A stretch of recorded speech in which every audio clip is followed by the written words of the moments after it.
Hi everybody, welcome to our first video of the pop culture and philosophy series.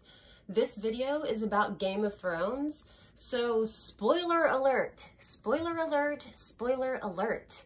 If you haven't seen Game of Thrones, commence at your own risk. All right, y'all.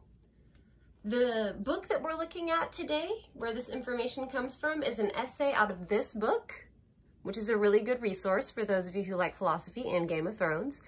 The Ultimate Game of Thrones and Philosophy, You Think or You Die.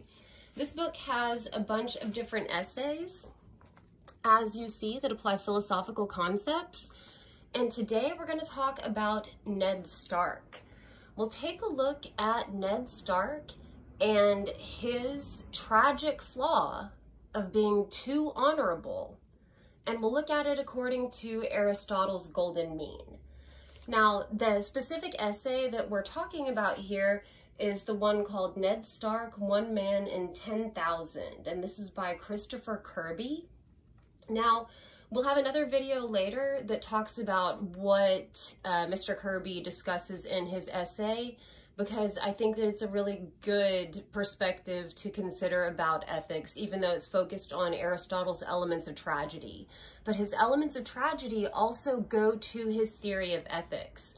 So let's take a look at what they said about Ned Stark. And before we get into this, y'all remember that we're applying Aristotle's golden mean to this. And when we talk about the golden mean, we're looking for that midpoint between two excesses. So if y'all take a look at the book and y'all look at page 14. All right, spoiler alert.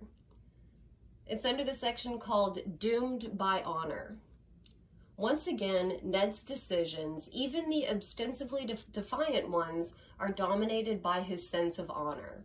Although it appears it might work out for Ned, he gets pulled back into the king's service while dutifully searching for the secret Jon Arryn died chasing.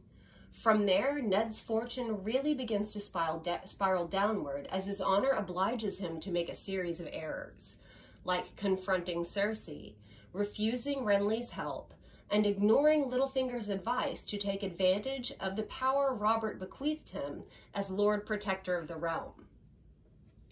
So, when Ned Stark chooses to be honorable in all of these situations, what he's doing is he's taking honor to an excess, and he's putting himself in danger.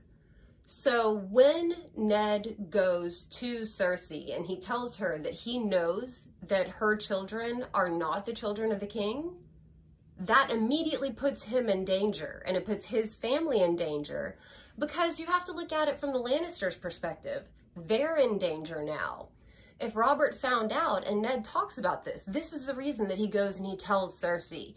He's such an honorable man that he can't stand the thought of Cersei's children being punished by Robert, because it's not their fault. They're innocent in all of this.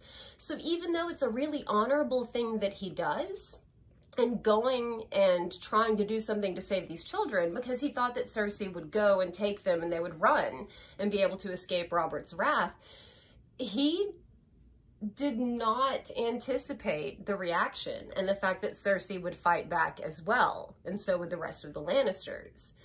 So Ned's excessive honor in that situation, rather than him going and making a decision like taking his children and going back to the north without informing anyone, rather than him resigning from the job and saying, you know, to Robert that he wouldn't do this, he plans on going and telling Robert this secret that will lead to a lot of trouble and violence and death, and he knows that, but his honor obliges him to go tell Robert the secret.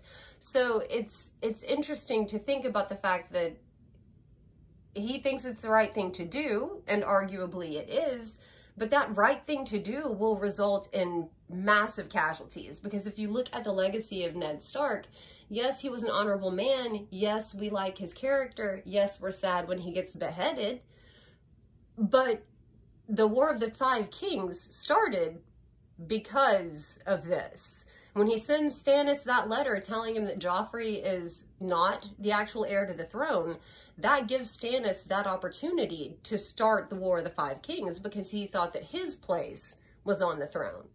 So, and I'm not saying all that stuff is Ned Stark's fault, but when you're looking at the golden mean and you consider that midpoint between excesses, you have to consider that sometimes something that we think is a good thing is too much, and then it becomes a bad thing. And this brings me to that next point. If any of you have ever heard someone say that you should do all things in moderation, that comes from Aristotle's golden mean and this idea that we should choose that thing that is the midpoint between excesses. Okay, y'all. I want to know what you think. I'm sure that there are going to be a number of people who are not going to like this perspective. As I said, it is from this book. And it's not my argument originally, but I do agree with the argument when we're applying Aristotle. Now, if we're applying Kantian ethics, we're in a whole different ballgame. But today, we're talking about Aristotle. All right, y'all, let me know what you think about this. Did you think that Ned Stark was too honorable? Did we get this wrong? What do you think? Let me know in the comments. And for those of you in my class, you are welcome to use Game of Thrones for your paper at the end of the semester. Okay, y'all, have a great day. Thanks. Bye.